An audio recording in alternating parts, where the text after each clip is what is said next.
नमस्कार दोस्तों। आज हम महाराणा प्रताप के बारे में पढ़ेंगे। महाराणा प्रताप मेवाड़ के वीर सपूत, त्याग एवं संघर्ष के प्रतीक, पराक्रमी योद्धा, वीर शिरोमणि। इनका जन्म 9 मई 1540 को कुंभलगढ़ दुर्ग में हुआ था। महाराणा उदय सिंह इनके पिता थे। जयवंताबाई इनकी माता का नाम था। महाराणा उदय सिंह जगमान को अपना उत्तराधिकारी बनाना चाहते थे, लेकिन उदय सिंह के सामंत महाराणा प्रताप को उत्तराधिकारी देखना चाहते थे और अंत में यही हुआ। महाराणा प्रताप गोगुंदा में 28 फरवरी 1572 को इनका राज्याभिषेक होता है। महाराणा प्रताप ने अस्थायी तौर पर चावंड को अपनी राजधानी बनाया था और इन्होंने अपनी जीवन की अंतिम सांस 19 जनवरी 1597 में पांडव ने मिली थी, जहाँ इनकी समाधि बनी हुई है। 1568 में अकबर ने मेवाड़ के बहुत सारे क्षेत्रों को अपने अधीन कर लिया था, जिनमें चित्तौड़, बदनौर, शाहपुरा, रायला आदि थे। तो ऐसी स्थिति में राज्याभिषेक के बाद में महाराणा प्रताप के पास दो ही विकल्प थे, या तो वो अकबर की अधीनता स्वीकार कर लें या अपना स्वतंत्र अस्तित्व बनाए रखें। महाराणा ने दूसरा विकल्प चुना और आजीवन अकबर से संघर्ष करते रहे और अकबर को भी चैन से नहीं रहने दिया। महाराणा प्रताप ने कुंभलगढ़ को अपना केंद्र बनाया था।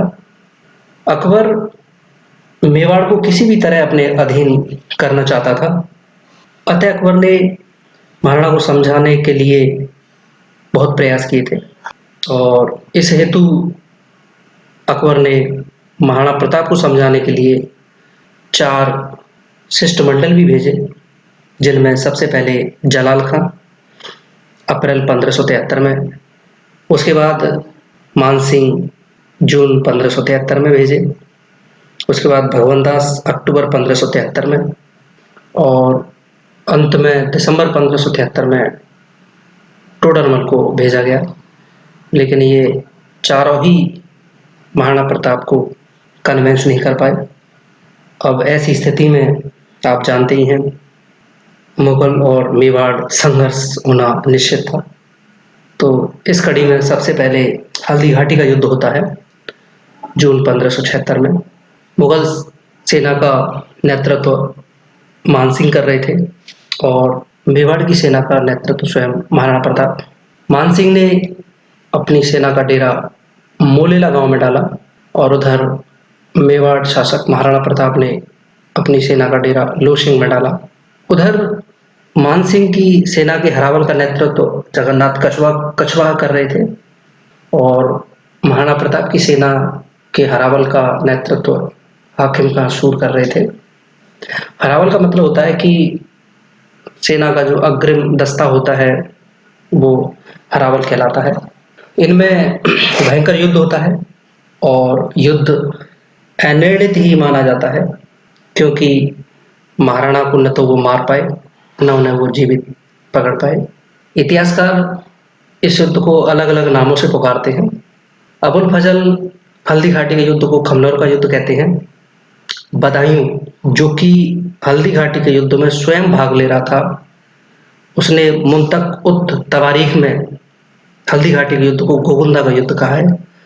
दोस्तों, यहाँ पर एक चीज बताना चाहूंगा कि जैसे खमनौर का युद्ध एग्जाम में आ जाता है, पूछ लिया जाता है कि खमनौर का युद्ध किसने कहा हल्दी घाटी के युद्ध को, तो जब बदायूं और अबुल फजल दोनों ऑप्शन में होते हैं तो हम कंफ्यूज हो जाते हैं। तो इस वजह से याद करने के हिसाब से मैं बता रहा हूँ कि जैसे यहाँ पर आ है और इधर बा है, ऐसे ही यहाँ पर खा है और इधर गा है। तो यहाँ पे खा गा से पहले आता है, तो यहाँ पे हम याद कर सकते हैं। ये मेरी ट्रिक है, वैसे हर व्यक्ति के अपने अपने तरीके होते हैं याद करने के। तो मैंने जो इससे याद कर रखा है वो मैं बता रहा हूँ आपको। तो अबुल फजल खमनौर, बदायूं गोगुंदा, इस तरह से हम याद कर सकते हैं। राजस्थान के इतिहासकार कर्नल जेम्स टॉड ने हल्दी घाटी के युद्ध को मेवाड़ की थर्मोपल्ली कहा है। उसके बाद में कुंभलगढ़ का युद्ध होता है 15 अक्टूबर 1577 से 3 अप्रैल 1578 तक। यह युद्ध शहबाज खां और महाराणा प्रताप के बीच में होता है।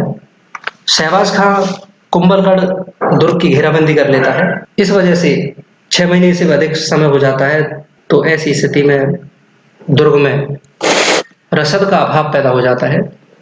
तो महाराणा प्रताप मजबूर होकर के भान सोनगिरा को दुर्ग का दायित्व सौंप करके रात्रि के अंधकार में वहां से निकल जाते हैं और रणकपुर पहुंच जाते हैं। और 3 अप्रैल 1578 को शाहबाज खां कुंभलगढ़ के दुर्ग को अपने अधीन कर लेता है। उसके बाद में 1582 में दिवेर का युद्ध होता है, जिसे कि कर्नल टॉड ने मेवाड़ का मैराथन की संज्ञा दी है।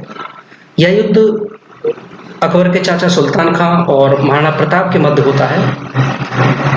इसमें महाराणा प्रताप के पुत्र महाराज कुंवर अमर सिंह भी भाग लेते हैं और दोनों ने ही, पिता और पुत्र ने, अदम साहस का परिचय दिया था। ये जो आप चित्र देख रहे हैं, इसमें बहलोन खां को महाराणा प्रताप ने एक ही बार में घोड़े सहित 2 टुकड़े कर दिए थे। इस युद्ध से पहले की एक घटना और बताना चाहूँगा कि 1580 में ढोलान नामक जगह पर जंगलों में महाराणा प्रताप की मुलाकात भामाशाह से होती है। जो महाराणा के मंत्री थे, वो महाराणा प्रताप को 20,000 स्वर्ण मुद्राएं प्रदान करते हैं। ये देखें, यहाँ पर दिया हुआ है। भामाशाह प्रताप की तंगहाली में 20,000 स्वर्ण मुद्रा उन्होंने दान की थी। ये और नाम है जो इम्पोर्टेंट है। हकीम कासूर प्रताप की सेना के हरावल का नेतृत्व कर रहे थे। हरावल, जैसे कि बता चुका हूँ कि सेना का जो अग्रिम दस्ता होता है उसे हरावल कहते हैं। इधर मुगल सेना की हरावल का नेतृत्व जगन्नाथ कछवा कर रहे थे। ये झालावीरा है।